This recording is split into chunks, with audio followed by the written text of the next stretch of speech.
Alright, y'all, it's your boy Justin here with Culture Combat MMA. Let's go ahead and talk about this Cannonier versus Imavov card. Normally I'd wait a day, but this card really ticked me off, dude. These refs were sketchy. Amanda, sorry. She clearly won the decision tonight.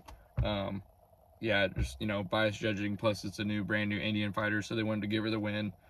The judge was probably paid off or something, I don't know. It's pretty sketch though. Pretty upsetting. Let's see, the next fight that I lost was Denise Gomez versus Eduardo Mora. Honestly, I think that was probably a right call on that one. Denise Gomez was defending and getting up from a lot of the takedowns, and she was clearly outstriking her. So I would give her that win on that one. Probably one of the only satisfying losses tonight besides the Dominic Reyes fight, which I'll get to in a second. And then Andrea Lee versus Montana De La Rosa. Very close fight. I probably won't argue that decision either.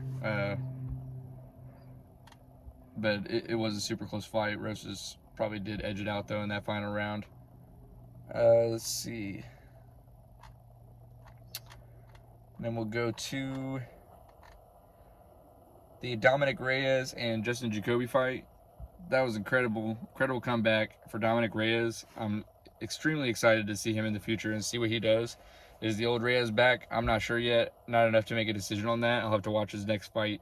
But the way that he beat him in that fashion was just extraordinary and, had me on my toes for real. So props to Dominic Reyes on that and a great victory. I want to scroll back a little bit. Let's go to the Ludovic Klein fight versus Thiago Moises. This is another fight that I was upset about. There was a couple times in the fight where I think he could have got a knockout easily. The third round especially, towards the end there. That was definitely a knockout. Dude gave him like 10, 15 unanswered punches afterwards, and the dude wasn't moving, and he was just covering up, and the ref didn't call the fight. That should have been called as a TKO. But regardless, at least Ludovic still got his win, so he wasn't robbed on that aspect at least. And let's do,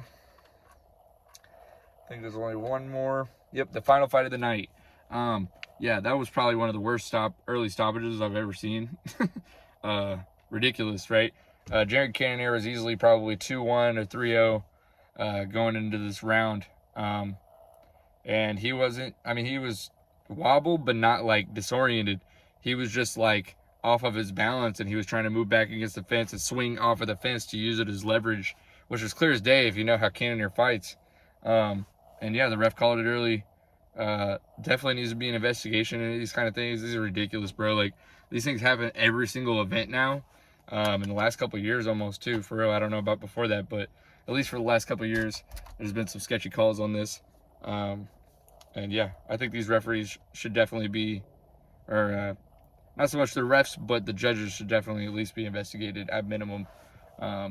Because yeah, there's still some sketchy stuff going on, even though, Krause or whatever is out of the game. Yeah, it's like people are just picking up for him or something. So anyways, that's just my little rant. It was kind of a decent card, just because the Reyes upset was kind of exciting, because I'd like to see him come back. We'll see what he can do. Maybe we can get a rematch down the line with John Jones and see what happens. But not likely, but we'll see what happens. But yeah, anyways, thank you for watching and subscribing, and stay tuned. And I'll be with you on the next fight next week, and it's going to be Tatsuro Taira versus Alex Perez, and y'all already know who I got for that. Spoiler alert, Tatsuro Taira. Huge fan of him, probably his biggest fan. And I think he's going to take this victory, and I'll do a breakdown on why. But yeah, subscribe and like and comment if you have anything you want to say. Appreciate it, y'all.